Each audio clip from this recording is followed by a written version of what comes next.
Hello and welcome back to Vote for the Music, the Eurovision podcast. I'm Benjamin Windybank, and today we're going to be breaking down the recent news about the EBU, their report they have just done about the Eurovision Song Contest following last year's controversial contest, and also the changes they are implementing from that, mainly down to the creation of this brand new role, the ESC Director.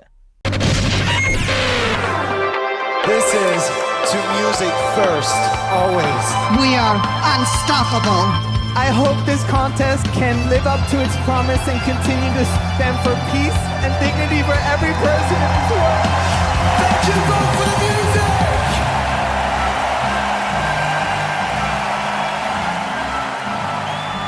This is Vote for the Music, the Eurovision podcast. Following the end of the 2024 contest, the EBU commissioned a report into the controversial events which took place.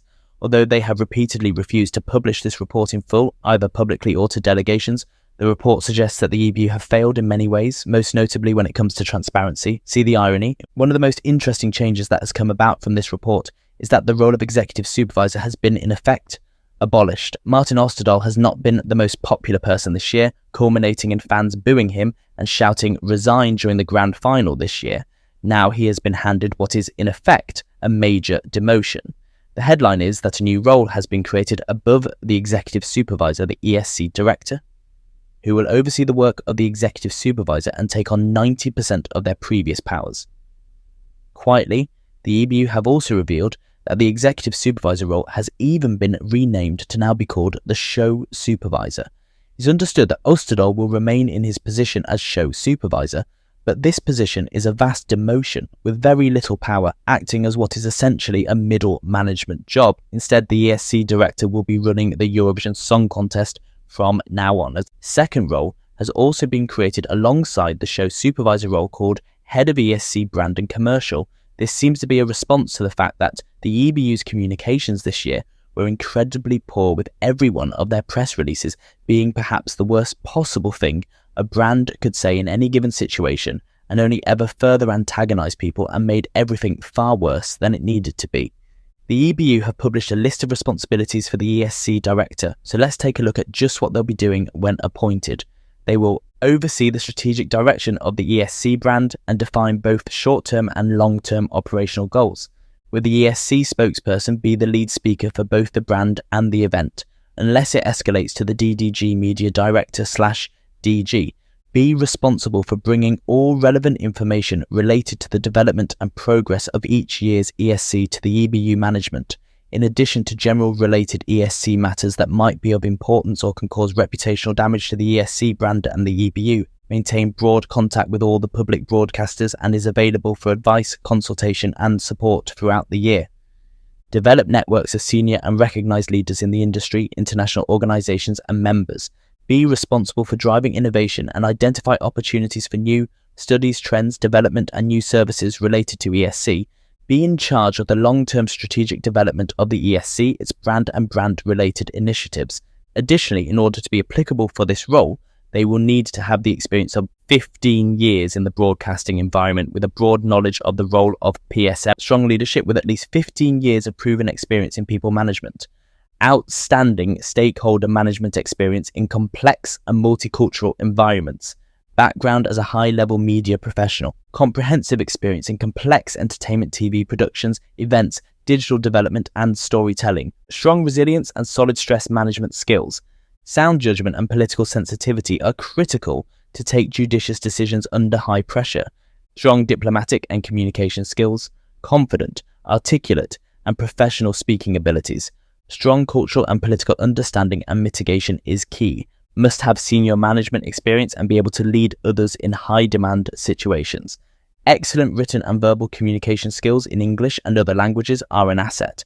At least a master's degree. Although we don't know who will get this job, there are 3 major runners and riders who fans speculate may be in contention and could very well get the job. Just for the sake of clarity, I must point out that we do not know if any of these 3 are planning to even apply for the job. So first of all, we have Jon Olasand. As Eurovision fans, you'll likely know who he is. He was the executive supervisor from 2011 to 2020 and Osterdahl's predecessor. While it would be deeply embarrassing for Osterdahl to be in effect replaced by his predecessor, it might be the case that what the EBU really want right now is a safe pair of hands who really knows the job.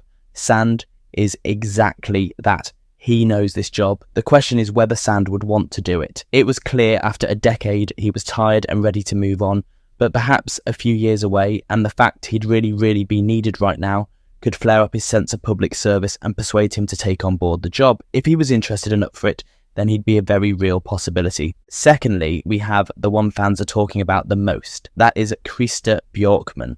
One of the most significant figures in Eurovision history. It's most surprising that Björkman hasn't already done this job. His experience is large, so I'll try and summarise. He started out as a singer and entered the contest for Sweden in 1992, coming 22nd. He then ended up as a producer at SVT and rebooted Melodifestivalen, and then spent 20 years running it, turning it into the monster of a beast of a national final it is now, and acting as Sweden's head of delegation.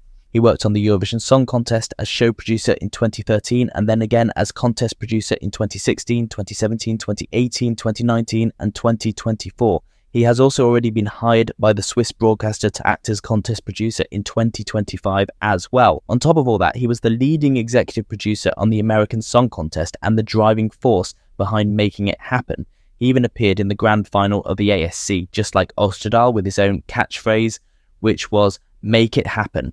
On top of all that, he's also the co-founder of the Marcel Benasson Awards, and presents those at the Eurovision Song Contest every year. So yes, Björkman is a very strong possibility, and it seems the list of requirements is also tailor-made for him. The one doubt behind him applying is that he's already been hired as contest producer for Eurovision 2025, and that seems an odd thing to do considering he might be up for this job, but things have been so chaotic at the EBU lately that might just be part of the general chaos. I'd be very surprised if Björkman doesn't at least apply, because he certainly has the skills and experience, and working on Eurovision 2024 would have shown him firsthand what did and didn't work at that contest. However, there is also the argument that the ESC Director should be someone who had nothing to do with Eurovision 2024, as the whole event was a complete failure of every single person who had anything to do with it. But it's doubtful that the EBU would take that position. Björkman, also having entered the contest as an artist, would likely be a good selling point for the EBU, especially as much of the criticism this year has been about the EBU's behaviour toward artists. Finally, the third candidate that people are talking about is Martin Green, CBE. Green was the managing director of Eurovision 2023 in Liverpool for the BBC, which he won a BAFTA for. He did a role that pretty much hasn't existed before 2023 and wasn't in existence in 2024. The role, in essence, was pretty much what the ESC Director's role is, making Green the only person with any actual experience of this role. The only difference is that Green was working for the BBC and not the EBU. Outside of Eurovision 2023, which was a big personal success for Green, his most notable work was as the head of ceremonies for the London 2012 Olympic Games, running the welcoming and victory ceremonies, the torch relays, and the all-important opening and closing ceremonies. The scale of his work on the Olympics cannot be understated, and is exactly the sort of person that the EBU seem desperately in need of right now. In addition to this, he was the Chief Creative Officer on the Birmingham 2022 Commonwealth Games, another role which proves he can do global scale, geopolitical, event television professionally and well.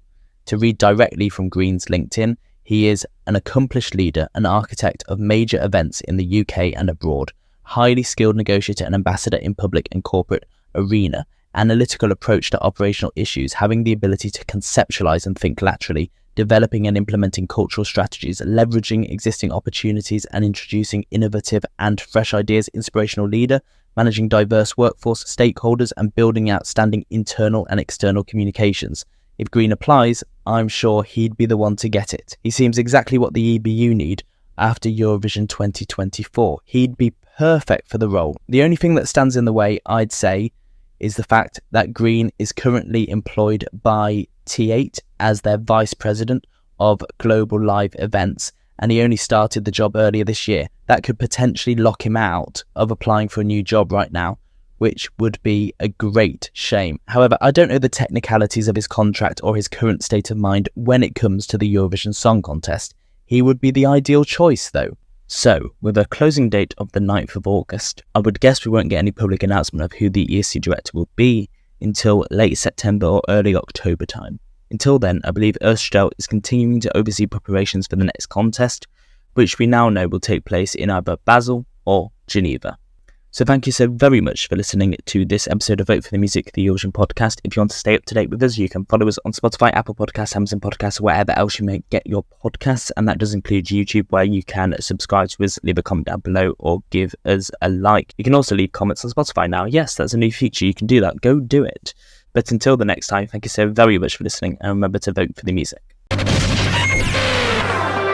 This is to music first, always. We are unstoppable. I hope this contest can live up to its promise and continue to stand for peace and dignity for every person in this world.